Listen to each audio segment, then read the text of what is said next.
Just for the information of those online, we're experiencing some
We're back. So what we're going to do, we have two witnesses that are signed in from the first panel. We have Moira Brown, Senior Scientist with the Canadian Whale Institute, And we have Lynn Morissette, marine biologist and environmental mediator, representing M Expertise Marine. And I know Ms. Morissette has presented to committee before, and I think Ms. Brown has as well. I'd like to remind those participating by Zoom that you have the choice at the bottom of your screen of either floor, English or French, and select whichever one. And finally, a reminder, screenshots or taking photos of your screen is not permitted. And as well, when you're asking a question, please identify who the question is going to. And I'm sure there's something else I'm supposed to say, but we'll get on to the presentation by the witnesses now to enable us to ask them some questions. And what I've decided to do is split the two panels equally, 35 minutes each. Wherever we end up at that 35-minute stop, that's where we'll finish off. So I'll now ask Ms. Brown for her 5-minute opening statement, please. Monsieur, je fais un appel au règlement, Monsieur le Président, simplement pour vous... Just a call to order, Mr. Chair, if you can remind us that sound tests were all good. Thank you. Very much, sir. I am a senior scientist at the Canadian Whale Institute and also the Campobello Whale Rescue Team that responds to entangled whales in the Canadian Maritimes in Quebec. I'm also a scientist emerita at the New England Aquarium in Boston, Massachusetts. I started right whale research in 1985, and my goodness, that's 37 years ago now. And I've studied right whales in all of their habitat areas, from the calving ground in Florida to the fairly new habitat in the Gulf of St. Lawrence. From all of the data that we have collected on right whales all over the years and all of these different habitats, we use that. I was the lead author on the first recovery strategy for the Fisheries and Oceans Canada. And I led a working group in the early 2000s to relocate the Bay of Fundy shipping lanes and the Rosaway Basin area to be avoided to deal with vessel strikes in the two right whale critical habitat areas in Canadian waters. Our conservation efforts at that time were focused on vessel strikes because that was the leading cause of mortality in the 1990s and early 2000s. We started work in the Gulf of St. Lawrence, studying right whales in 2013 and 2014, partially because we were seeing fewer and fewer animals in the Bay of Fundy. And now, of course, since the unusual mortality event in 2017, most of my work is focused in the Gulf of St. Lawrence, doing field research, responding to entangled whales, and using those data to work with the various advisory groups led by Transport Canada and Fisheries and Oceans Canada to respond to the right whale emergency that came up in the Gulf. I would say that Canada has done an incredible job with a very fast response to what happened in the Gulf in 2017 and again in 2018 with the high number of mortalities from human-related activities, vessel strikes, and gear entanglement. After working in this for most of my adult life and also spending part of that time in the United States, I can tell you that this work was started down in the US in about 1996.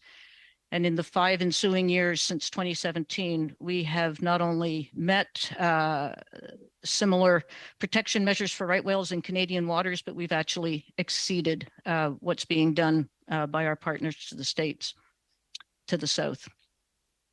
There is still work to be done. We haven't solved the problem yet. And like many conservation actions, it is not one and done. This is something that we will have to keep doing in an iterative way for years to come if we're going to recover the North Atlantic right whale and have coexistence with fisheries and shipping industry in Canadian waters. Thanks very much, and I look forward to your questions. Thank you for that. We'll now go to Madame Morissette for 5 minutes or less, please. Monsieur le Président, Mesdames et Messieurs. Mr. Chair, members of Parliament, members of the Standing Committee on Fisheries and Oceans, thank you for inviting me to this meeting. My name is Lynn Morissette. I am a marine ecology researcher specializing in ecosystem functioning, fisheries, and ocean conservation. Since 2015, I've been interested in the situation of the North Atlantic right whale from the point of view of its ecology, its migrations, and its interactions with human activities, including fishing in the Gulf of the St. Lawrence. I had the chance to dive into this universe and to attend many brainstorming sessions, management meetings, scientific exchanges, sea trials of new fishing technologies, and also necropsies on whales. It is in this context that I am presenting my observations today with the aim of improving the situation and giving the best possible chance to the survival of both the endangered species and the humans that must coexist on the same territory. The situation with the right whale is critical. We are talking about a species for which, if nothing is done, there are 20 years left before its disappearance. In such a context, we have to be effective, and we do not have the luxury of doing of acting without anyone's knowledge. Since 2017, leading fisheries representatives have consistently encouraged the development of improved knowledge and tools to prevent their negative interactions with right whales. Unfortunately, there are still large gaps in our knowledge or actions. These gaps also carry risks that are important to note. First, lack of knowledge about some aspects of whale ecology can lead us to spend time and energy on ineffective or even unnecessary management or protection measures. Second, there is a large category of knowledge that is not optimally integrated into the current way of doing things, namely our knowledge on the fishery. These knowledge gaps also carry significant risks, both socioeconomically and environmentally, harming a fishery without a clear, valid, and quantifiable reason, or ignoring fisher-harvester knowledge of the environment in which the endangered species lives. This is especially true for those endangered species for which we do not have the luxury of looking up knowledge and ideas. The challenge of the current situation is that we are trying to save a species, the North Atlantic right whale, by managing a fishery, crab or lobster. Saving the right whale is done on the basis of what is called the best possible science, while managing fishing fleets is done by asking conservationists, whale biologists, to protect whales using snow crab fishery management tools, or lobster, without knowing the mode of operation, the limitations, and the possibilities of the fishery. People working to protect whales often use a toolbox full of instruments they know little or nothing about. Trying to drive a nail with a screwdriver can be ineffective. It's a bit like asking a neurosurgeon to drive a Formula One car. Two areas of expertise, but you can't ask an expert to switch from one to the other. In addition to this imperfect fit, over the past 5 years, I have seen a blatant lack of consideration for fish harvesters who are invited to meetings on days' notice, who are sometimes seen more as a decoration or names on a list rather than integrated for all the highly relevant input they can provide to discussions and decisions. By definition, coexistence means simultaneous existence with other people, other phenomena. Its antonym, succession, means, in an ecological sense, that new species can supplant the current species for resources, leading to the disappearance of the main species. Coexistence is a concept often used in ecology to describe the interaction between different species in an ecosystem. We may not realize it, but in reality, we are dealing with issues of two species here, Homo sapiens and Eubalaena glacialis. It reminds us that we are also part of the ecosystem. Coexisting is precisely about avoiding the disappearance of one of the two components of our system. It is trying to save fisheries and saving the whales, to allow them to survive simultaneously on the same territory. Coexisting is about making sure we don't close the fishery and ignore the plight of an endangered species. The North Atlantic right whale is an endangered species. As with all species facing the same fate, it is urgent to act, and that urgency requires effective measures, not intimidation or indiscriminate actions. The precautionary approach is a solution, provided it is not one-sided and also assesses the risk of affecting a fishery and coastal communities to save the whales. To have the best chance of succeeding in saving these right whales, we must be effective, both with the tools we use and the experts we bring to bear. Whenever we included the perspective and experience of fish harvesters in the process, we have achieved great opportunities, probably the most promising and effective. It is by working together that we will arrive at the best solutions for coexistence. Thank you. Thank you for that. We now go to representing the Canadian Wildlife Federation, Mr. Sean Berlant, for an opening statement, 5 minutes or less, please. Can you hear me all right? I just want to make sure I'm not sure if my Yes. camera's on or if I'm audible. Your camera's on Great. and we can hear you. Great, I'll get right into it. Good afternoon, everybody. My name is Sean Brilliant. I'm the Senior Conservation Biologist for the Canadian Wildlife Federation for the marine programs. I've been working on right whales since 2007. I have the benefit of sitting on several national and international committees concerning the management and study of North Atlantic right whales, the International Ropeless Consortium, the North Atlantic Right Whale Consortium, Transport Canada's technical advisory committees for vessel safety, and DFO committees such as the National Disentanglement Advisory Committee, the Right Whale Technical Working Group, and the Advisory Committee for Right Whales. I'm grateful for the invitation to appear before this committee. I hope I can bring you some additional information today. CWF is a national wildlife conservation charity with over 200,000 supporters. We've been working on endangered species for 60 years and on the threats to right whales for, well, now coming up on 13 years.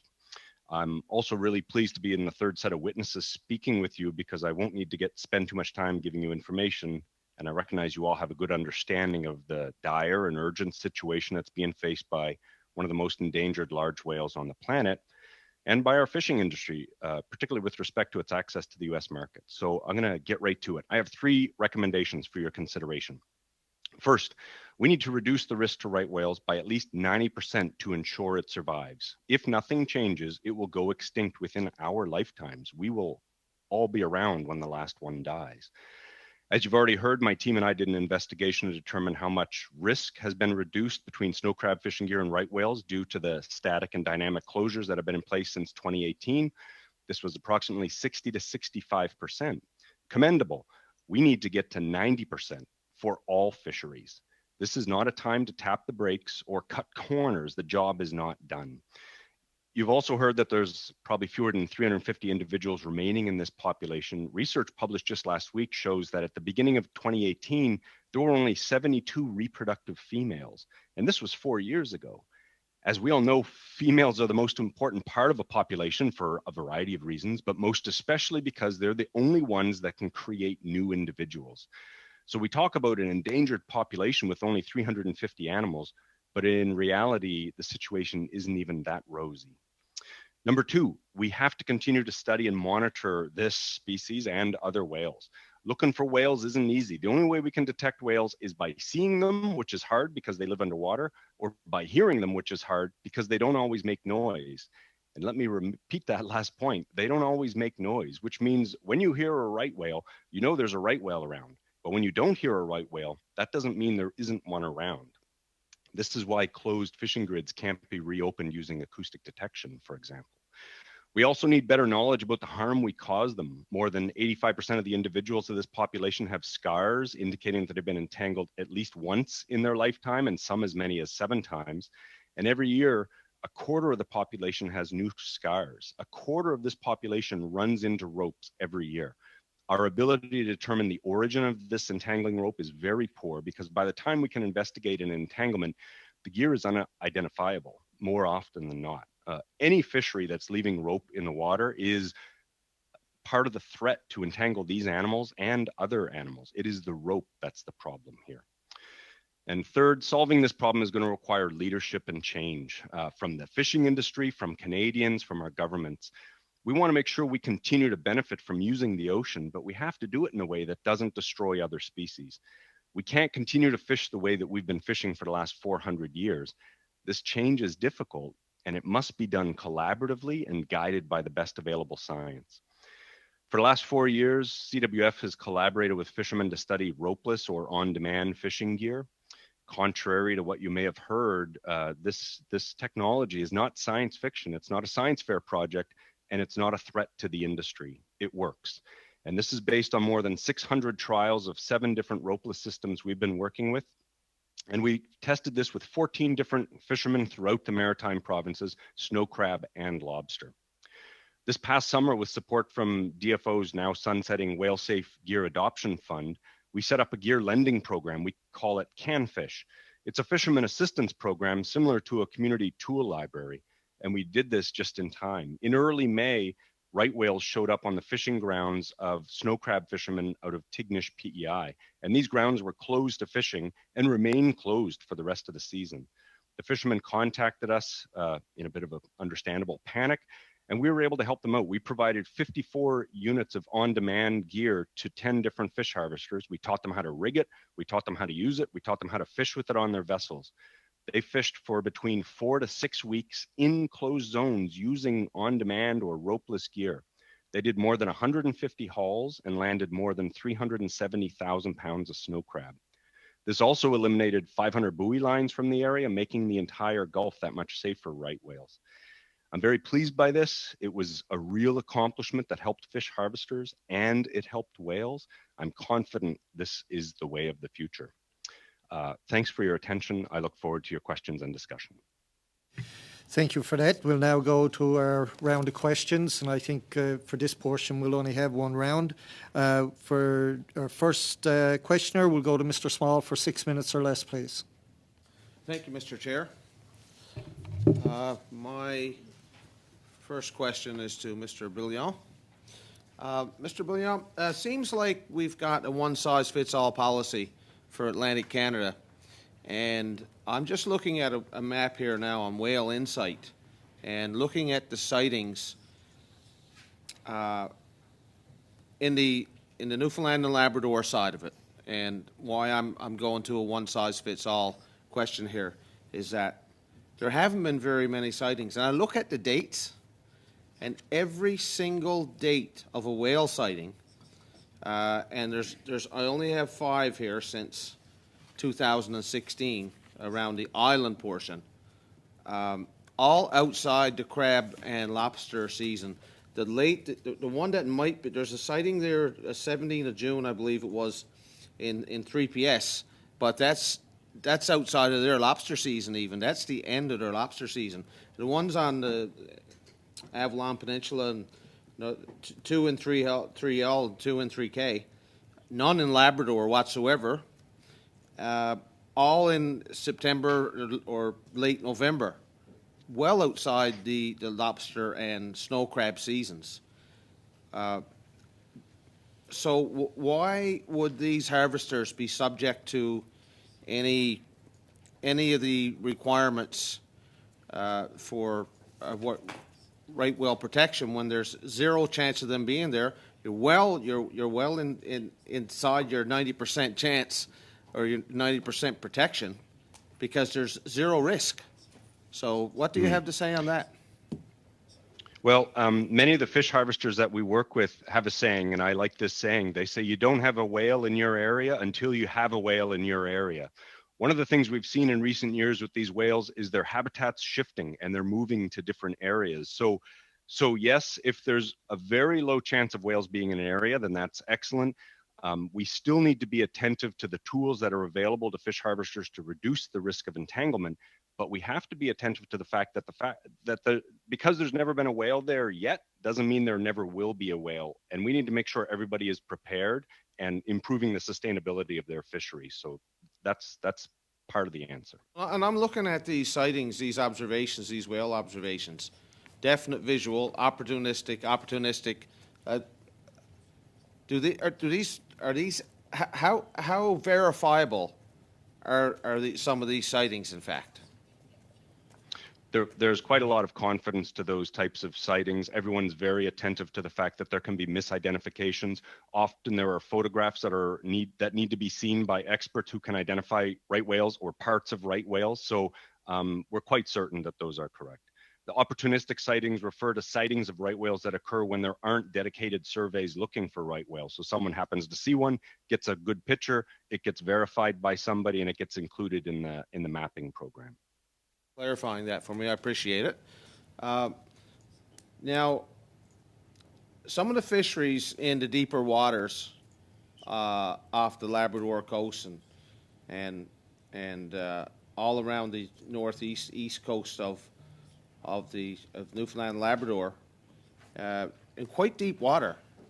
In fact, sometimes they're using gear that's down in 800 fathoms. Yeah, that's a mile deep, pretty much. So these breaking strain mechanisms cannot work. The rope is so tight on those vertical ropes.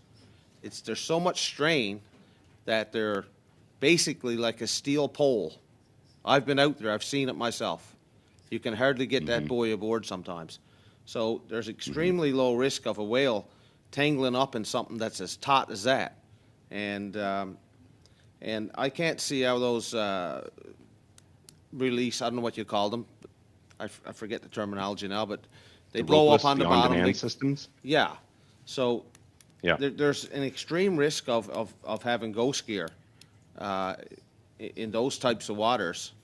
So what type of solution do you propose for those harvesters? It definitely takes experimentation, and it takes experimenting with the fishermen. You know, we've not fished this on-demand gear in 800 fathoms of water. So you know, what you're saying is exactly correct. There are a lot of challenges and stresses that are involved in those kinds of fisheries, especially if you've got 800 fathoms of buoy line and you're probably fishing a 2-to-1 scope. So maybe you've got 1,600 fathoms of buoy line. That is a lot of rope that can entangle whales, and maybe not even right whales. Now we're talking about northern bottlenose whales or sperm whales as well. So it is a long piece of rope that whales are going to be able to run into and bend. And I know it seems like an immovable object to little weaklings like you and I, but to a 50-ton animal that runs into that rope, they're going to find themselves capable of winding that up. What is the solution to that? It's not clear. It can only be solved by testing and involving fishermen and testing it. And we could find out if this on-demand stuff works or not. Well, from industry stakeholders who have real families, real bills to pay, real communities, they're extremely stressed out about some of these measures, and they're finding that these braking mechanisms don't work. On top of that, they're extremely low risk to the right whale population. I think one size fits all for this is not right. Do you think there's a possibility you could modify that? Thank you, Mr. Small. We're gone just over your 6-minute mark, and if I let it go over, somebody is going to be cut short at the end. Oh, he probably is now. We'll now go to Mr. Kellaway for 6 minutes or less, please. Thanks, Mr. Chair, and hello to my colleagues and to the witnesses. And my questions will be for Ms. Brown and Ms. Morissette. We heard a lot in our last meeting, and actually in this meeting so far, about concerns with weak rope gear, and mainly that it creates more ghost gear, could be potentially unsafe, and that more testing is needed. So I have a series of questions, and then I'll hand it over to Ms. Brown and then Ms. Morissette. So can you speak to those concerns rather, and possibly help explain why such measures are being pursued as it relates to trade, and specifically the Marine Mammal Protection Act in the United States? The second question is weak rope gear working elsewhere? The third is, are the claims of it being safe and untested true? And how does our measures compare to the United States? So maybe we'll start with Ms. Brown and then Ms. Morissette, and if you need clarification on the questions, I'd be glad to provide it. So Ms. Brown. Thank you, Mr. Kellaway. I'm going to start with your last question first. How do our measures compare to the U.S.? The closures that Fisheries and Oceans is putting in place in Canadian waters due to the presence of right whales is unprecedented. It is a solution that removes rope from the water that overlaps with whales, but it causes a great burden to the industry. And there are several examples, in addition to the ones Dr. Brillant presented, of, for example, snow crab being caught in CFA 12 and getting to market over the last few years using ropeless gear in closed areas. And I will just add, ropeless is not truly ropeless, it's rope in demand and line on demand. And I would just add for Mr. Small that a lot of the manufacturers of this technology started in the oceanography business, where they were recovering gear from 5,000 feet of water. And so in all likelihood, as we work with fishermen, we can start to address some of these bigger problems. The weak links, part of the question, Mr. Kellaway, is a concern that there is a concern that this is going to cause ghost gear. There's no doubt about that.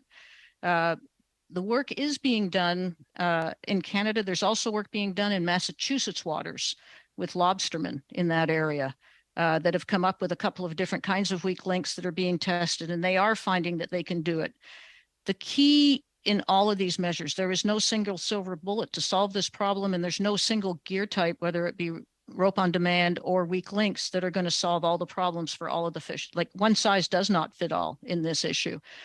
And that's why programs like Canadian Wildlife Federation and other ones that we're working with, primarily in PEI and down in the US, are demonstrating that when you bring all of the various kinds of systems to the fishermen and let them try it, they can figure out what works best, what adapts to their fishery. I hope I've hit all your questions. I think you did for most of them, and perhaps I can, and thank you, Ms. Brown, pass on the mic to Ms. Morissette for comments on those questions and any elaboration that she may want to make on them. Oui, merci, Monsieur Kellaway. Thank you very much, Mr. Kellaway. What Dr. Brown answered is quite complete. For the weak links, we know that they work. It is a potential solution that we are testing. It's working in Britain and Australia. We have examples in Brazil as well on different fisheries. It's not the only solution. As Drs. Brilliant and Brown mentioned, it is important to test this in a variety of conditions and examine different needs for different fisheries, whether it be crab or lobster or on the coast. There are crab harvesters that have a completely different fishing environment if they're Acadians or from the Gaspé. The needs are different. So there needs to be a context for these tests, and they will be different. And there's not a single solution that will work for everyone. That's where the risk is. There is no miracle solution, and nothing works perfectly for now. We can't think that there is an effective solution currently. We need to continue to document our knowledge as best we can on possible solutions. And again, I would like to reiterate that the people who are the most informed are the harvesters that we are trying to work with more and more. And the other two witnesses that you have today are proof of this as well. Thank you, Ms. Morissette. Mr. Chair, how much time do I have? You have 30 seconds, so I don't think you got much time for a question and to get an answer, so I think we'll move on. Thank you, Mr. Kellaway. Absolutely. Thank you. Madam Debienne, for 6 minutes or less, please.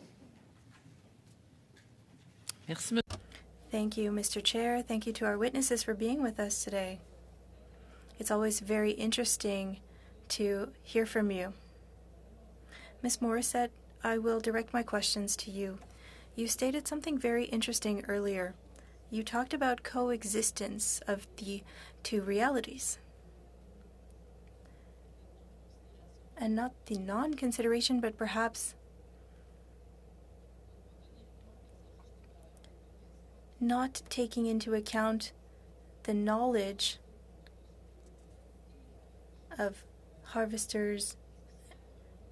What would be an ideal world to respond and be more effective? Thank you very much for your question. I think in an ideal world, we would have all of our knowledge being used, whether it be the people who manage and who need to create legislation and counter any issues, but also we need to take into account the knowledge of harvesters and experts for the endangered species in Canada and take all of this knowledge and make the best decisions we can. And we do this more and more. We understand the usefulness of having an approach of coexistence, But we also need to work on similar issues with the marine transport industry. It seems to be easier for transportation than for fisheries, but the will is there. We still have work to do to reach our goals, but I do believe that it is important to integrate everyone's knowledge because we don't have the luxury with the time that we have. We don't have the luxury to not take into account everyone's knowledge. Thank you. That is very interesting. Earlier,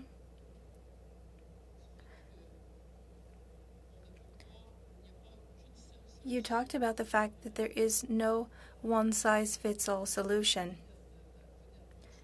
In your opinion, having a more specialized approach according to the depth of the water, for example, and the different areas and the type of fisheries, would having a sectoral approach be a good idea and always in collaboration with harvesters? Answer. The knowledge of harvesters on their area of fisheries is important. It's crucial. We did modeling that shows that if we observe the situation, the position of the whales versus where fishing gear is deployed, we see windows of opportunity. Dr. Brilliant examines these, and it's the risk of co-occurrence of fisheries and these whales. We need to use this fine scale to examine where the risk is lower. There will always be some risk, but we need to have the possibility of fisheries where the risk is lower, and that will allow us to have some gains and allow the industry to survive. And I think that the best allies that we have are those that can have the impact on these species. And it's not scientists that have the highest impact on these species, it's the harvesters. So we need to work with them and bring them into our vision to protect these species, and they need to be involved in the process to do so. I think I have a little bit of time left. Can you tell us more about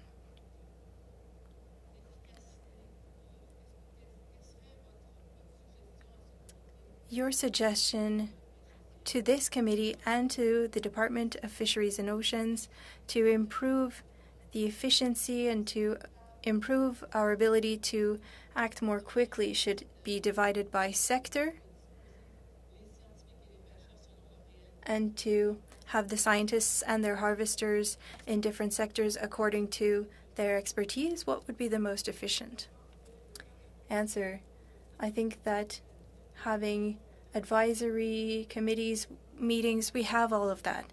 What we need to do is take these ideas and truly examine them and implement them. It needs to go beyond a meeting. There are tens of meetings a year. Now, we need to be audacious and act. And we need to examine all of the recommendations that are given, not only recommendations from scientists, but from all marine experts. You are certainly being heard today.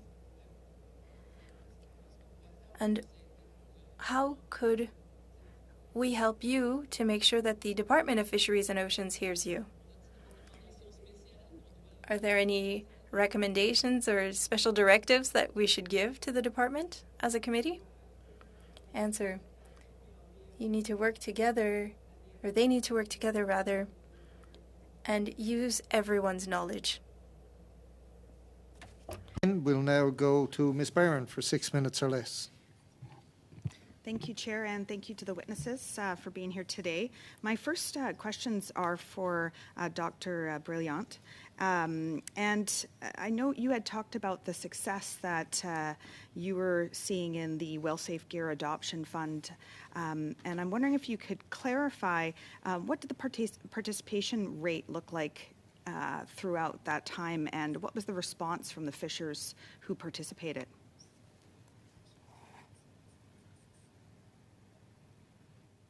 You're on mute. It's not my first time on Zoom, I promise. The participation rate was quite good. We had 10 fish harvesters who took advantage of our lending program. They were the ones who were most put out because of the closures and most immediately needed access to this gear to allow them to keep fishing in those closed areas. So we actually probably could have outfit more, but we didn't have enough gear at the time. We've since been able to expand the inventory actually. So our hope is that if there is another opportunity in the future, that we'll be able to support more fish harvesters to give them the tools they need to keep fishing safely around whales. Just building off that question, what does the future look like? What have you been told? Have you been told that when does funding end for this? And have you been told around whether you'll be getting any further funding to continue this project? That's a tough question. We've not received any clarity about whether this will continue to be supported. My organization is very committed to finding a way to make sure that we can continue providing this equipment to fish harvesters to use it. Many of the fish harvester partners that we have become quite committed to seeing this program continue, and they recognize the value because you don't know you've got a whale in your area until you've got a whale in your area. And I think that they're starting to see the real value of having access to this. We're in the process of trying to find support from philanthropic organizations and other groups, and as well talking to fish harvesters about the value of supporting this kind of thing. The Whale Safe Gear Adoption Fund was only a 2-year program and will be ending this year, but it's our hope that we'll find a way to keep the Government of Canada as a partner in it as well. Thank you. And one final question for you. I was wondering if you can share your thoughts around how this might be best reported back. So we're hearing about the successes that you experience. What do you feel would be the best process to be taken to ensure that we're getting the best information, and who should be involved in that conversation? Yes, great question. I'm so pleased to hear from the fish harvesters who work with us, who do the experimentation, and especially the ones who benefited from the lending program this year. In their words, they talk about how access to this equipment saved their fishery. 375,000 pounds of snow crab fished out of a closed area, which otherwise they would have had to steam many hours away to fish from. At the same time, we eliminated 500 buoy lines from the area too, which is a great conservation success, and allowed the fishery to continue. The fishermen, I guess is what I'm saying, provide some really clear evidence and plain statements about the value of these kinds of programs. Organizations like mine, and as well as the work of Drs. Morissette and Dr. Brown as well, who are looking at what kind of benefits are we bringing to the whales and in terms of prevention, is also something that's really important. But I think the real value is this intersection between the fisheries and the conservation value. And the fish harvesters, I think, are a powerful voice in explaining what that is.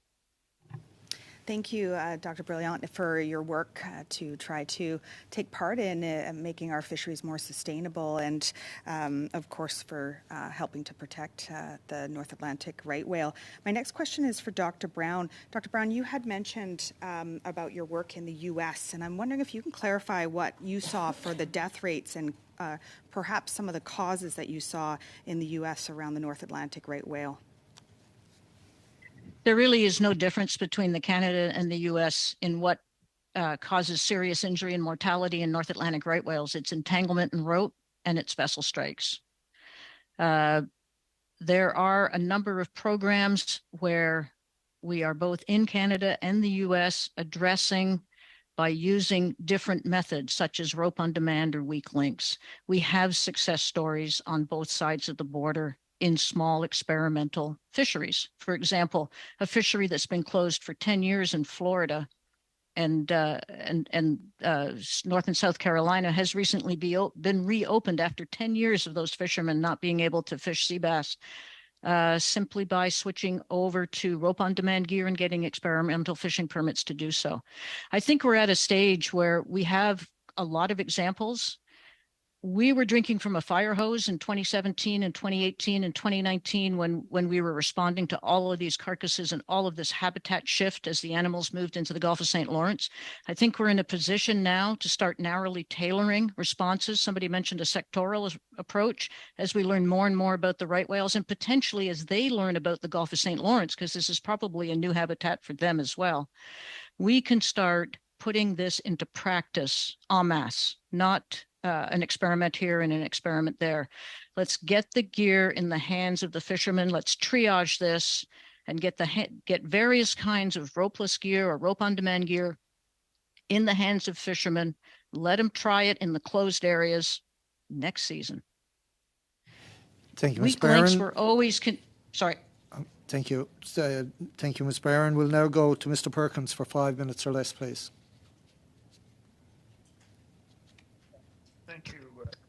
Thank you, Mr. Chair.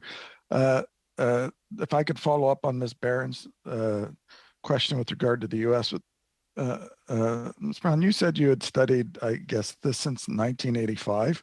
I won't tell you what I was doing in 1985, but I was at a university. Specifically, I think one of the pieces of information that we're looking for that would be very helpful is actual numbers. We know that in the 1970s, before any changes were made to protect right whales, there were somewhere, I believe, around 250 animals. That rose, I think, as high as 400, and we're down somewhere between 330 and 350 now. So there's been this variation going from 250 to 400 with those first changes to shipping lanes and fishing rules, I think, paid off. But what we haven't seen is actual numbers on the U.S. performance. We know and we see the right whale death numbers. In Canada, officials here said in the last 5 years that the biggest category from necropsies was undetermined, that none have been entangled and died from lobster gear and only one on crab gear. But what kind of numbers are there from the US? Because we're seeing this used perhaps as a trade barrier for us, people wanting to use it for all kinds of reasons in the US. But what is their actual performance? Do they track it the way we do? Do we know how many deaths there have been? Do we know what the results of those necropsies are?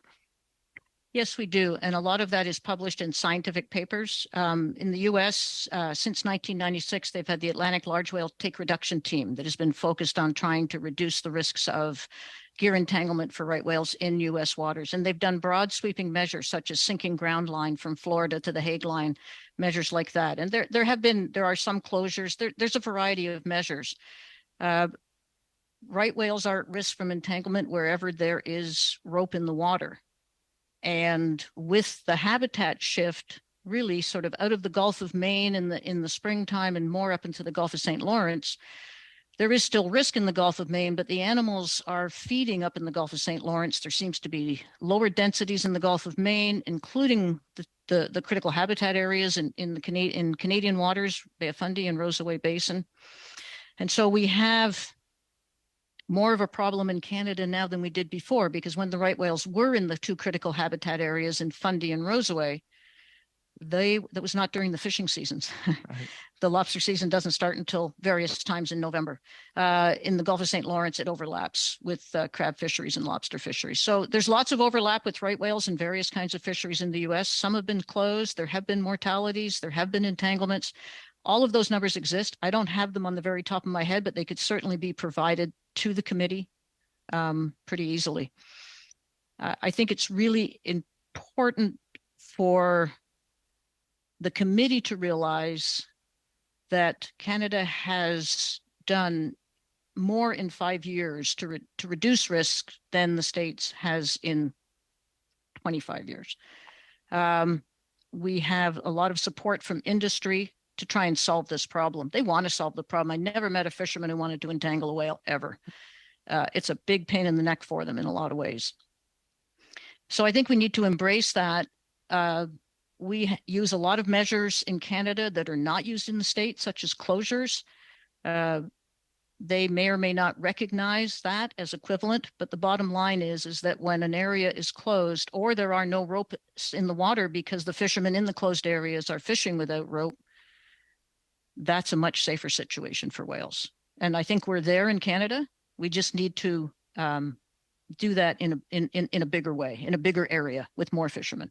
Thank you. If you have those numbers, it'd be great if you could email them or to the clerk and we can table them so we can make it as part of our report. That would be appreciated. As a follow-up to you, but on a slightly different thing, as you referenced, the feeding ground used to be Briar Island and they've now moved into the Gulf, and that's changed all the dynamics that you outlined. A former DFO scientist has written quite a bit. He actually lives in my riding. Was a whale scientist, written quite a bit in the Chronicle Herald about the issue, about particularly what happened in the last couple of years, the 2 years where I believe we had 12 right whales die a few years ago. And he had written, and I talked to him personally about it.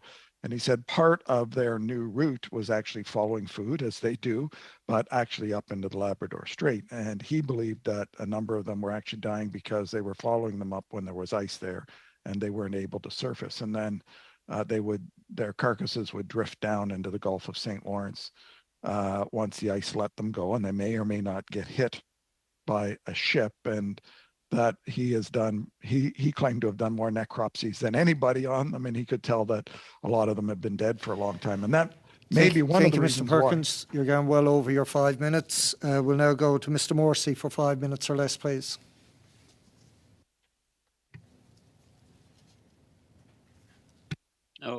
Thank you, Chair.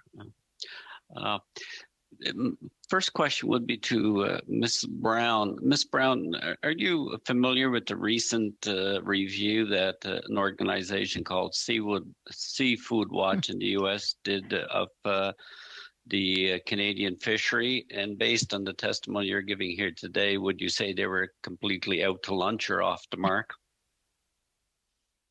Well, I'm I'm not necessarily familiar with all of the criteria they used to do this, but I think they made a huge mistake in lumping U.S. and Canadian fisheries all into one red listing measure. These are very different fisheries pursued at very different times of the years with very different protection measures for right whales. And I will add again that I think our Canadian measures exceed those in the U.S. They may not still yet be enough, but I'm of the opinion, and I don't think many would disagree, that our measures do provide more protection for right whales in our waters than our neighbors to the south. It certainly drew a line in the sand, and it caused a lot of angst, and it has not improved the situation for our working relationship with the fishermen, and that saddens me. And I think that's almost the tragedy of it. Thank you, because I think it's important for this committee to understand that Canada's measures put in place have been leading in North America and in protecting the North Atlantic right whale. And contrary to what you may hear, fishers are a big part of that. Mr. Brilliant, did I get it right? Yeah, that's fine. Yeah. We say brilliant in English. Oh, brilliant. Okay. Mr. Brilliant, I'm here in Technician, my constituency office. I'm very familiar with the work that was done out of this particular fishing community, and you are correct. Everything you provided to this committee is accurate. I can attest to that because I spoke to the fishermen who gave a good review of the ropeless technology that allowed them to fish in restricted zones. Get their catch and protect the whales. Is there things we could do to enhance that and improve on that? Having access to the gear is a key thing. This gear is not easy to come by, and it is expensive. This is why, for example, the gear lending program, I think, is a great model for these kind of early days, so that fish harvesters don't need to make these tremendous investments just yet into this gear, but rather we can kind of have this shared pool, this community gear library, then they can access it when they need to. Being familiar with it and trained with it is very important. And then being open-minded and willing to try and discover that this stuff will work for a fishery is also very important. These are all the things that need to happen. Thank you. My last question will go to is it Dr. Morissette or Madame Morissette? And I simply want to pass along my colleague from Caracat, Mr. Cormier, could not make committee meeting today, and he was looking forward to questioning you. My question will focus on, and there's been some testimony given about the acoustic technology. Could you comment to the committee on, is it effective to use the same acoustic technology to reopen an area as it is to close it? There appeared to be some conflicting testimony given to this committee on that. Could you express your opinion on is that good technology that would allow fisheries to reopen an area that had been previously closed?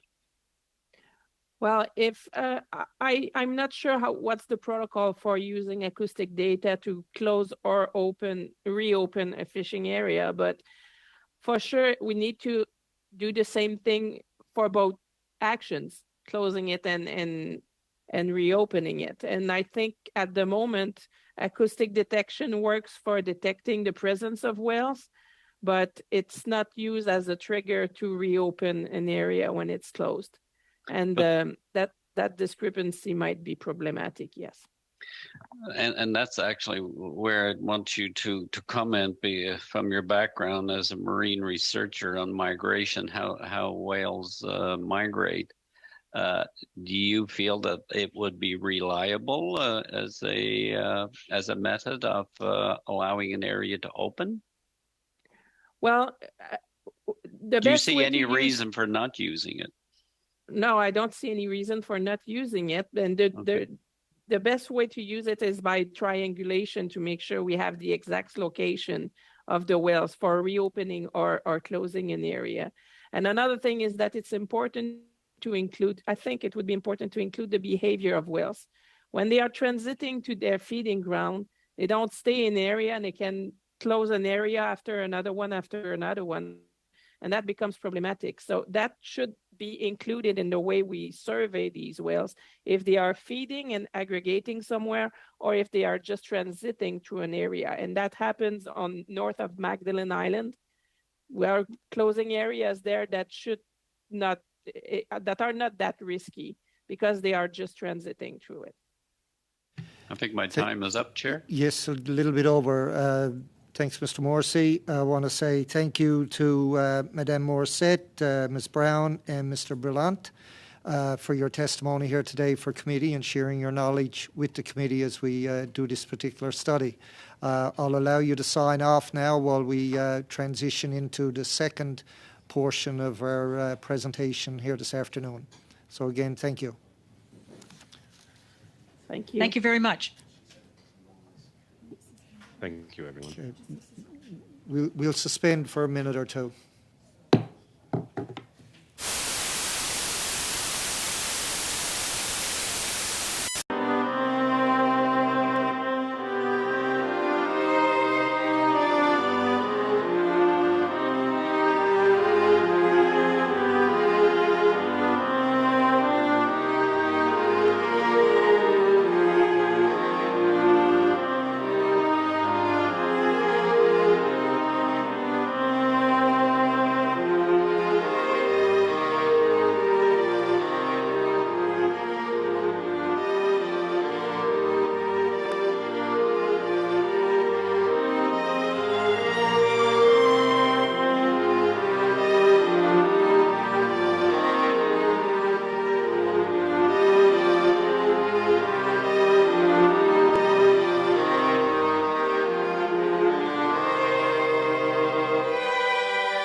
Okay, we're back for our second portion of our witnesses right now, and we have with us Miss Elmsley, Miss Fuller, and that's it. So we have two witnesses. So we'll start off with opening statements, and we'll go to Miss Fuller first for 5 minutes or less, please.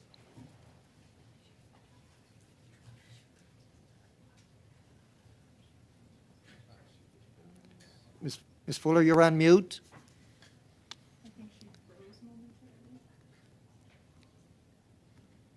Yeah, just give me 1 second. I had planned to go after Kim, so just hold on 1 second. I'll be right there. Kim first, if that's better for you.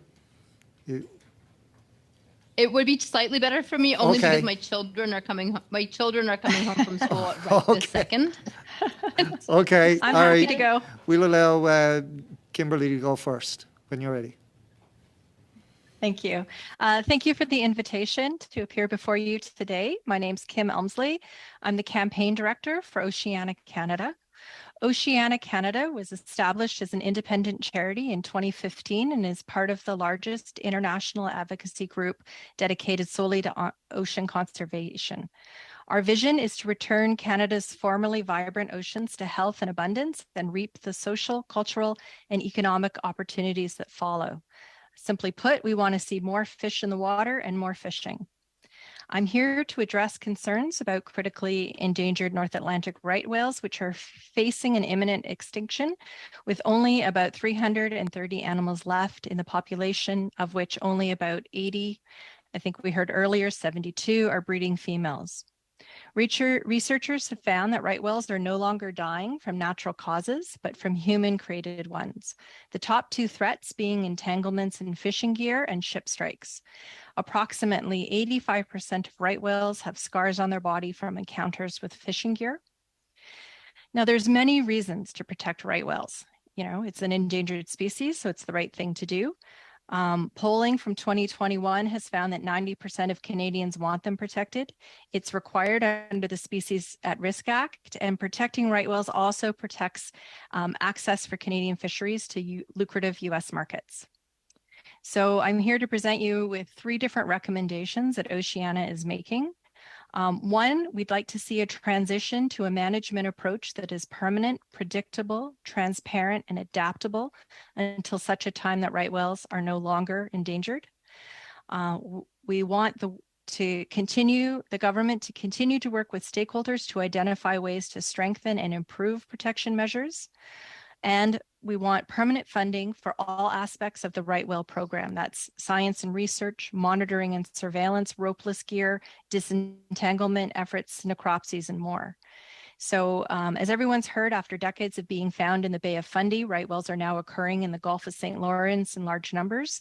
This is an area with some of Canada's most lucrative and important and productive fisheries, as well as important shipping lanes. As you're all aware, this created a crisis in 2017 in which 12 North Atlantic right whales were killed, and then a further 9 were killed in 2019. Finding urgent solutions was important for the future of the whales, but also for Canadian fisheries, as under the U.S. Marine Mammal Protection Act, Canada must demonstrate that it has put measures in place to mitigate entanglements or risk losing access to U.S. markets. So here's a little bit more detail on the recommendations that we're asking for. So a transition to a more permanent approach. We would like the government, with input from all stakeholders who've responded to the right whale crisis, to put in a series of permanent measures in place. The measures so far that have been put in place have created a solid foundation of protection. However, they were created under interim orders and ministerial discretion, which is temporary in nature. However, purpose-built regulations are needed to establish the long-term legal footing to protect right whales for the long run. The regulations need to maintain the strengths of the current dynamic system, and they need to be permanent so that they are maintained, inclusive of all stakeholders, transparent so that everyone has access to the same information, provide certainty to fishers and vessel operators, and be adaptable so that they can apply if there are regional shifts. The government must seek ways to continually strengthen and improve the measures. Protecting right whales by preventing unnecessary deaths will take a sustained effort from all stakeholders and others over a course of years. The government must continue to implement, monitor, and enforce clear protection measures with the goal of zero preventable right whale deaths. The right whale population is continuing to decline, so the government must continue to refine and improve the existing measures. Another year with multiple deaths like 2027 or 2019 would be devastating for right whales and could put Canada afoul of the U.S. Marine Mammal Protection Act. So finally, the entire right whale program needs to be fully funded. Since 2017, the government has created a world-class science team. DFO is developing cutting-edge technology on ropeless gear for snow crab. DFO scientists are utilizing hydrophone arrays, gliders, infrared cameras, and satellite imaging and more. There needs to be continued financial support for all of these programs. And I said DFO scientists, but really it's the whole scientific community.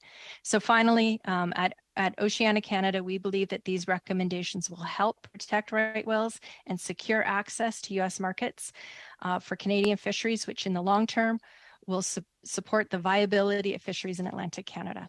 Thank you. Thank you for that. You're almost dead on the 5 minutes. So we'll now go to Ms. Fuller for 5 minutes or less, please. Thank you, and lovely to see many of you again. Thank you for inviting me to speak here today.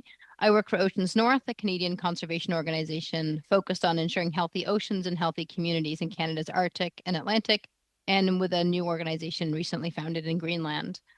We work extensively with Indigenous and coastal communities, both on place-based protection, sustainable fisheries. We also work on shipping impacts and shipping corridor implementation and have a growing program on oceans and climate change. My colleagues who you've heard from today are the real experts on the wide variety of work that is being done on the ground to ensure that the North Atlantic right whale does not go extinct on our watch nor at any time in the future.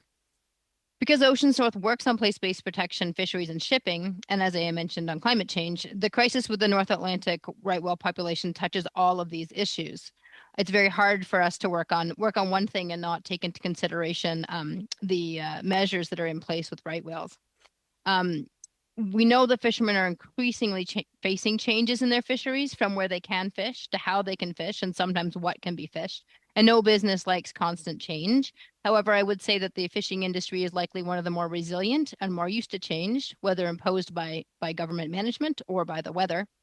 This does not make things easier necessarily, but I have heard the testimony of industry colleagues and listened carefully.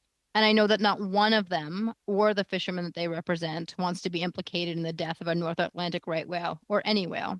It is a heartbreaking experience. So I'd like to make 3 points, many of which have been touched upon by my colleagues.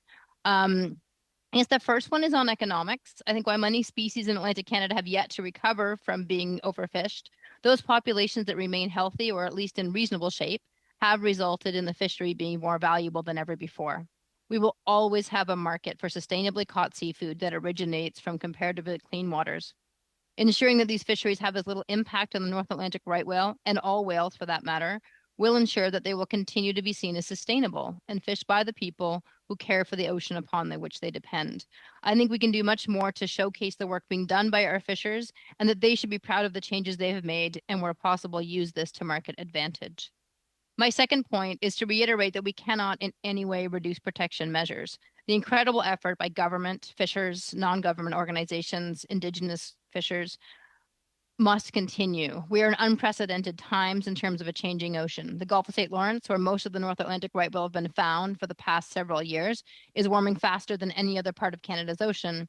It's likely that the prey that the North Atlantic right whale are feeding on may move again, and whales will follow. This means that we have to continue the science monitoring and stewardship and expand it so that when whales do move, we are ready. We ended up in the situation we did in 2017 because of a lack of investment in monitoring and stewardship in the preceding years. We also know that things will continue to change, and we need to be ready for those changes as much as possible. My final point is to emphasize that what Canada does, and I think you've heard a lot about the incredible work that has been done, but what Canada does to reduce impacts on North Atlantic right whale matters. The recent study by the Commission on Environment and Sustainable Development was clear the DFO needs to increase its efforts to protect aquatic species at risk and become much more adept at putting measures in place before it is too late. We're in the midst of a global crisis in biodiversity decline, and countries are going to meet in December in Montreal to set goals for the next 10 to 40 years for how we can halt and reverse this loss. Canada's efforts on the North Atlantic right whale are currently an excellent example of what can be done. We need to remember that being proactive will cost us less than being reactive. I think we've learned that from the impacts of climate change as well. Canada needs to continue to lead by example and encourage other countries to do the same. I have no doubt that with continued effort and collaborative effort that has been happening, we can have more summers with no North Atlantic right whale deaths. So thank you for inviting me, and those are my 3 points, and I welcome any relevant questions. Thank you for that. And we'll now go to our rounds of questioning. We'll go to Mr. Arnold first for 6 minutes or less, please. Thank you, Mr. Chair, and thank you to both witnesses for being here today. From what we're hearing, it's a collaborative approach that seems to be needed and seems to be working. I'll start with a question for Ms. Elmsley, if I could.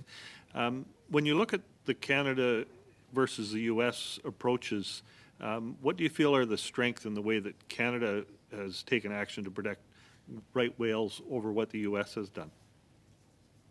Yeah, thank you for that question. I think it's phenomenal to me when I look back to 2017 and what we had this crisis year of 17 deaths and just how much happened, how quickly, and these whales entering a completely new area, which we weren't expecting or predicting. So those fishermen in that area rose to the challenge. We have area closures that are happening that are not happening in the US. So this is a strength. We have a really good foundation of measures that we have put in place above and beyond what the US has put in place. And we have such goodwill from all of the stakeholders that are involved that it's phenomenal what we have been able to accomplish when we needed to. Okay, thank you. What data or information are you aware of that Monterey Bay used to base their red listing? Was it science-based or factual or otherwise? Yeah, they did publish along with their decision. There's about a 60-page document that lists and goes through how they came to their decision. So they are transparent in their decision or how they made their decision. But there is, a lot of it is based on uncertainty, I guess. The unknowns of what we don't know, which is again why I feel that we need to continue with all of the science work that we're doing, because there still are uncertainties. So we need to continue to fill in that gap. Thank you. Can you identify what might be at risk if more fatalities are found similar to what we saw in 2017? Yeah, my biggest concern is this USMPA and looking at that.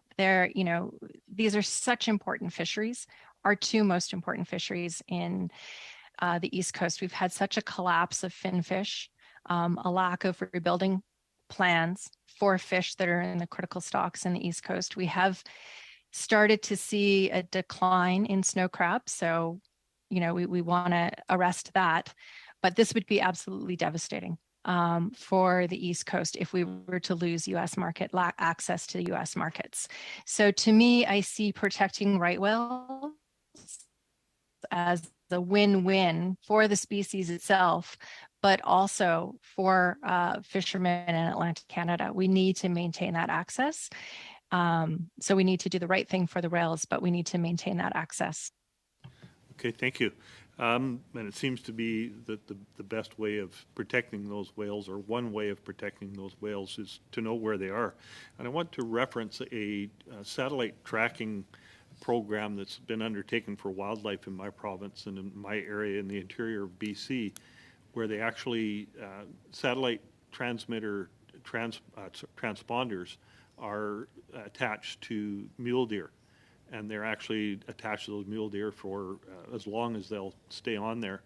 And that information that has been gathered through that has been surprising scientists and biologists, and been incredibly valuable in planning for their recovery in some areas of BC. Just wondering, has anyone that you're aware of looked at the possibility of transponder attachment to whales so that we could have real-time tracking to have less impact on our fish harvesters? And I'll put that question out to both of you. Yeah, I'll take a first crack at it and send it over to Dr. Fuller, but I love that question because it's so important, because we need to know where these animals are. And, you know, you think it would be easier than it is, and it's not. And there are tracking devices that have been used. There's some that go on the surface that can attach to the whale, but these whales seem to understand that they're on them, and they hate them, and they're violent, and they rub them off, and it only stays on for, a couple of months. Then there are those subcutaneous ones that can be used. And the problem with right whales is that the blubber layer is only about 8 inches thick. And right now, the technology to be able to insert the tracker so that we could see where they are, the tracker itself is about 10 inches long. So it's just too big, and it would cause an infection to a population that is, already under tremendous stress. So this is where I send out my SOS to Elon Musk. If you're listening, please get us a better tracker so that we can, solve this problem through technology and know where these whales are, because that would really help a lot of our problems. My time's just about up. 20 seconds. Yeah. You're not going to get much in that length Thank of time. We'll now go to Mr. Morrissey for 6 minutes or less, please. Chair, Mr. Callaway is going to take my time here. Okay, he owes you a big one. Mr. Callaway. Thank you, Mr. Morrissey, and thank you, Chair, and hello to the witnesses. And first, let me just say, both in what we're hearing today from these witnesses and the previous witnesses, it's clear that Canada has some of the strongest protections in the world, and I thank fishers for that, and I thank folks like the witnesses here and other ocean stakeholders. And I will say, and Mr. Morrissey brought this up in a previous question, I have my issues with the Seafood Watch assessment of having lobster on the red list. I think it's unfounded and just plain wrong, in my opinion. But my question is for both of you. Given your experience in this field over the years, can you explain why such measures are being pursued as it relates to two things: trade and specifically the MMPA in the United States? I think it's important to revisit that. And then I have another question if time allows. Ms. Fuller, we can start with you, or Dr. Fuller, we can start with you, and then on to the next witness. You're on mute.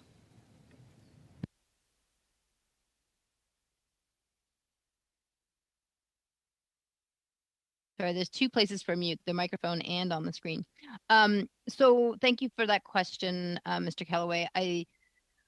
The Marine Mammal Protection Act is being used, as really a trade barrier to some extent, but it is also an important act in the United States, right? It has led to important protections for marine mammals. Unfortunately, probably not strong enough. Otherwise, we would see much better measures within the U.S. for right whales.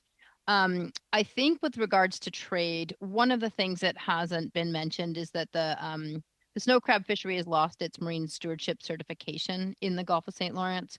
I do think that there's a path to get that back.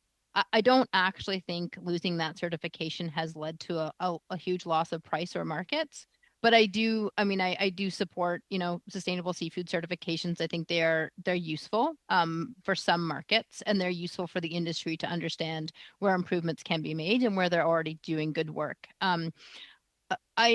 Seafood Watch is not going to have a huge impact on trade. I don't think we need to worry too much about it. I did review an early version of the report.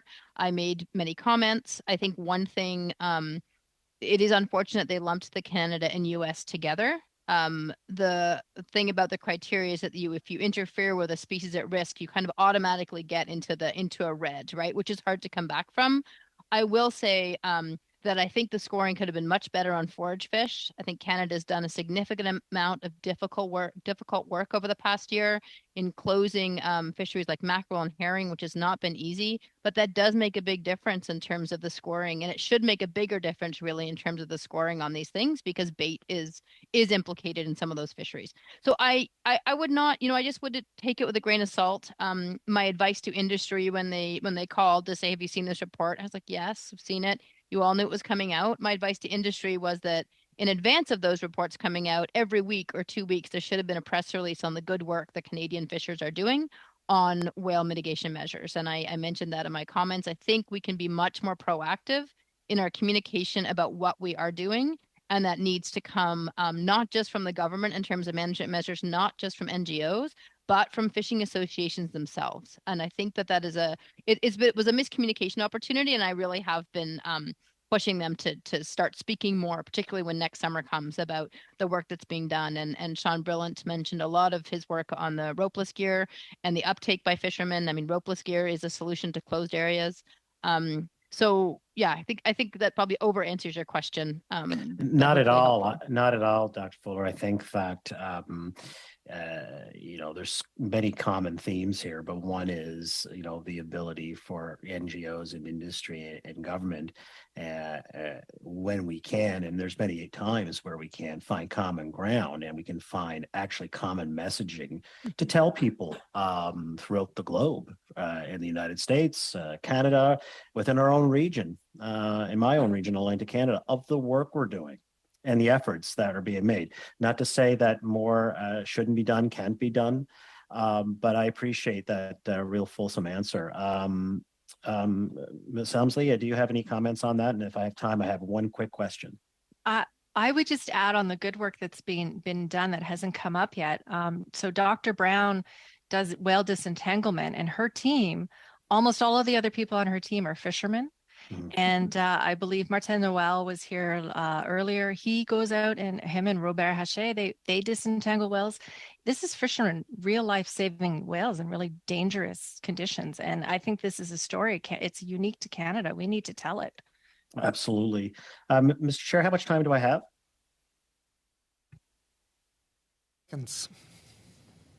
How many? 40, and it's counting down. Okay, I'll go right to it then. For both of you, we've heard a lot about flexibility when it comes to our measures and the need for more flexibility in our conversations with witnesses. So in your opinion, is that possible? And what would it look like? And what would you recommend? Well, I think I'll be quick because I know Kim probably has things to say about this as well. I think there's, I mean, as Dr. Brown said, there's not one silver bullet. And so flexibility is, of course, important. I think it's where we are flexible that is critical. We do know more or less when the whales migrate. We generally know where they are congregating. I think we need to be flexible in terms of our solutions and also be opportunistic and be quite rapid. I think fishermen can be very helpful on the ground on that. The dynamic closures versus static closures were tricky. I know they're tricky for fishermen, particularly not just fishing, but also getting access to the plants that they would usually sell to, right? If they're fishing in a slightly different area. So I think there is already, in fact, some flexibility built in to the way that every year there is a convening of all the stakeholders and rights holders to talk about what needs to be done. I guess it's flexibility to achieve what? I think flexibility to achieve and ensure conservation of right whales is really important. And that will help ensure that our fisheries are sustainable and have access to markets. So I think on the other side, of course, not one size fits all. We heard from Mr. Small about, some, things with gillnet. Not one size fits all with fishing gear as well. Not one size fits all in the Bay of Fundy or the Gulf of St. Lawrence. And I think in the discussions, there has been a fair amount of flexibility. I would just make sure we err on the side of ensuring that flexibility is for the outcome for right whales. Because otherwise we will tend to slip. And I think slipping could result in more entanglement and deaths. And every year that there are no fatalities, I think everybody breathes a grand sigh of relief. So we want to make sure that whatever we do maintains that sigh of relief at the end of the migration period. Thank you, Mr. Callaway. You've gone way over. I'll get that back off you the next time you have questioning. We'll now go to Madam Debienne. Sir, less, please. Merci, Monsieur. Thank you, Mr. Chair. Always great to hear from you. Hopefully I'll pronounce your name correctly, Miss Elmsley, Kimberly. Can I call you Kimberly? It'll be a little bit easier for me. I would like for you to tell us, do you believe that we are sufficiently consulting the science of our harvesters? We consult them when implementing means to protect whales, but do we consult them on their knowledge of the field, on their observations? Because they're on the water and they know a lot about the waters. Do we take into account their observations enough? Yeah, I'll be interested to hear. I might even see what Dr. Fuller's response is to this, because I think she works with harvesters a little bit more. I'm on some of the technical advisory groups and working groups. I do see a lot of, fishing associations, fishermen, and others there. So there does seem to be input, more so now than before. I wouldn't say this was necessarily always the case. There does seem to be quite a bit of input that goes into this. There seems to be broader outreach at the consortium, the right whale, the ropeless gear meetings that are held in Canada. Certainly when I go to the science advisory meetings in Atlantic Canada, working with fishermen is primary. Because again, they're the ones out there, they understand the gear, they're seeing things on the water. But I'm not sure if I can make a value judgment about if it's enough. But I certainly see it being integrated and being listened to. Yeah, and maybe just quickly, I would agree with that. It's probably never enough, and I think we have to consider that fishers' knowledge is not one thing. It is different in each area. It is different in each fishery. So it's not just one thing that can be integrated. It's quite broad and diverse, and it comes at different scales and at different times. I do think the more that we can continue to work in this collaborative format, that the associations and their members are very involved, that there's communication back and forth. One thing I have heard from friends of mine who are fishermen is sometimes they'll send me a picture of a whale and they're afraid to report it because they're afraid of restrictions, right? And I think that piece is something that we have to figure out, because the reality is there may in fact be some restrictions coming from that data point. But the more that we can encourage fishermen to report that information and be a real part of that dynamic data, the better. And to make sure that they're part of the solution, I think will decrease the fear of something coming down on them. But them being able to create the solution from the bottom up is vital. And I think we're just still in the middle of that. Really, this has all been very rapid and very quick, since 2017, although there were absolutely measures before that. And Moira Brown's team are all fishermen for the most part. So we just need to keep doing the work we're doing and probably do it on smaller scales as well and by fishery. And I do hope that the fishermen's information not only becomes incorporated, but that we continue to get more of it.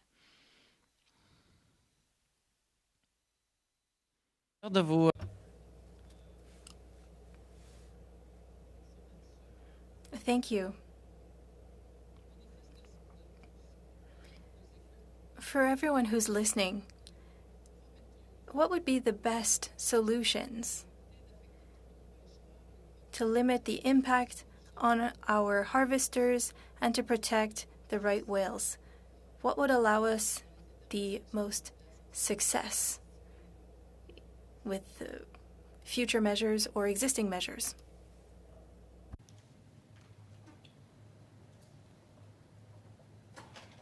Yeah, so in response to that, I think I'll echo what you've heard a bit of today, is that the system that we have is working. This idea, the way I see it is you have a whale, you want to have a bubble protection around it as it's moving. So you need to know obviously where it is, and then you need to remove those threats, be they shipping or rope in the water.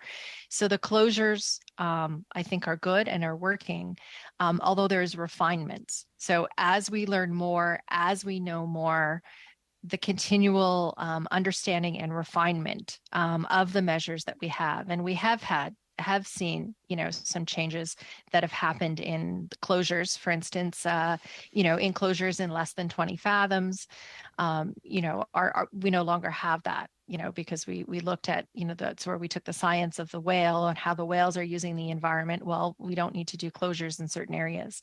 So I think that is what's important, and that is what is going to help everyone. We need to continue to have measures. This, unfortunately, is not a problem that's going to go away. We're going to have to do it for the long term. We would like to see a permanent system in place so it has more certainty, and fishermen know each year that this is coming, this is going to happen. But again, we continue to do those refinements with all of the information that we're learning so that we can zero in on what the true solution is. And again, this is why the science needs to be funded. It's why necropsies need to be funded. Why we need to fund our disentanglement folks. They're the ones that are going and getting the gear so we can figure out where it came from or what kind of gear it is. All of that information helps us refine the solution, and that benefits everyone in the end.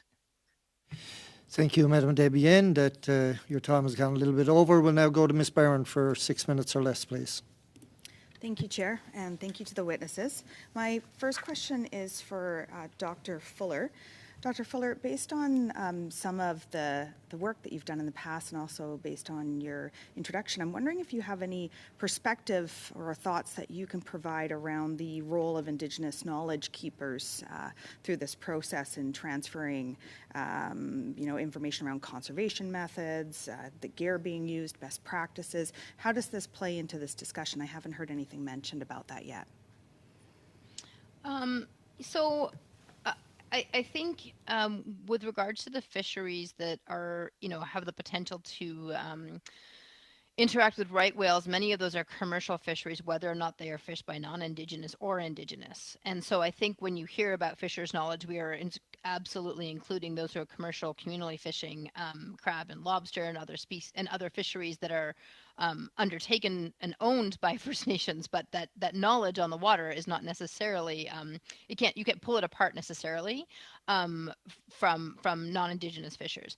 I would say, and one of the things we've actually supported recently, I'm not sure if you've seen the film The Last of the Right Whales, but we've supported that being translated into Mi'kmaq because often these things get told, but not in the communities where they need to, and those stories don't get shared. We did do a series of workshops that were supposed to be in person, but ended up being online because of COVID, talking to Indigenous communities about species at risk and their perspectives. And the ones that came out as most important and the ones I had the most knowledge about were eels and elvers and salmon. But I think it is the knowledge system and the values that are really important, and the idea that, these species have been here forever and we have to think in 7 generations. And I do not claim at all to speak, that Indigenous knowledge is not mine, but I think it has to be absolutely part of the solution. And I do think increasingly at the roundtables, Indigenous organizations and fishers absolutely participate. And I think that will just increase as well. I think as Kim says, where everything is iterative, whether it is fishers' knowledge, Indigenous knowledge, management measures, science, like we're constantly increasing the inputs and hopefully improving the outputs. So hopefully that answers your question, but I do think it's hard to sometimes separate. If you're a crab fisherman, regardless of who you are, you're still out there fishing crab, right? And so your experience on the water is reasonably similar. Thank you, Dr. Fuller. Yes, that answers my question. My next question is for Ms. Elmsley. Thank you for being here as well, Ms. Elmsley. You had spoken about the benefits of a permanent system in your opening remarks, but then I really like the image that you provided for us of having the whale being, I can't remember the exact, but encircled with protections. That I really like that imagery. And when you talk about a permanent system, you're also talking about being adaptable, and you're also talking about different regions needing to be specific. And I'm wondering if you can share a little bit more around how we can have the permanency required while also adapting to the ongoing changes in the regions specifically within. Yeah, I appreciate the question because it does sound like the two pieces are contradicting each other. How can it be permanent yet flexible? But the permanency piece of it that we see is, currentently the system that is in place is done through either an interim orders, which is generally on the fishing side, or the use of ministerial discretion on the fishing side. Sorry, the shipping side is interim orders. So again, we need to have some sort of a regulatory mechanism that's in place for both sides, for shipping and for fishing, that compels the ministers to continue to put measures in place. When you're reliant on discretion, it's working when it's working. But this is an issue that's going to be, for successive governments over time. We need to keep this priority and sort of pass that torch on, because this is a problem that's going to need many years to find a solution. So really the permanency is what compels. And then everybody knows that every year this is coming. And then within that, you have all of the inputs for, required in what is the refinement of the measure going to look like for next year with all of the new information that we have. Have the whales shifted? Is there a new scientific paper that's come out? Have we learned something new? So that we can continue to do this until such a time that the whale population has recovered sufficiently. Thank you, Ms. Elmsley. You also mentioned the interconnection between protecting the North Atlantic right whales and shipping processes. I'm wondering if you can share a little bit around what you're seeing around the risks and protections that are happening through our shipping processes and the protection of whales. Sure. So there's two large threats to whales. Of course, fishing, shipping is the other large one. And, there are quite a few whales that have died due to ship strike in Canadian waters.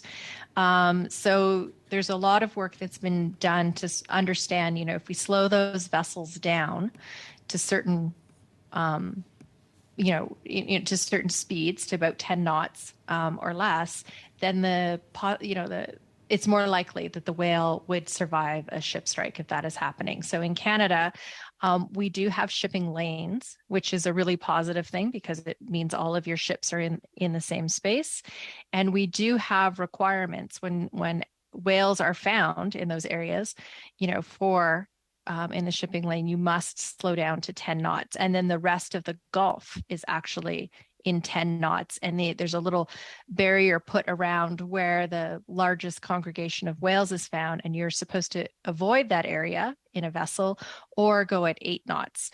So there's this refinement of how we're trying to protect whales. Now, that being said, in the areas where it's mandatory, we are seeing, Transport Canada is reporting about a 95% compliance. In the Cabot Strait, where the measure is voluntary, we're only seeing, about a 50% compliance rate. So again, when measures are mandatory, they work. We've seen this in the US too. We have a US campaign as well. If something is mandatory, it tends to be followed. When it is voluntary, not as much. So the mandatory nature of measures is very important. Thank you for that, Ms. Barron. You'll owe me some time at the next meeting as well. We want to say a big thank you, of course, to Ms. Elmsley and Dr. Fuller for your participation here today, sharing your knowledge with committee. This concludes this portion of our meeting for today. I want to thank everyone who participated and once again thank the interpretation team, the clerks and the analysts for keeping everything sorted out as we proceed through this particular study. So we'll see everyone hopefully safe and sound on Tuesday. Meeting adjourned. Why?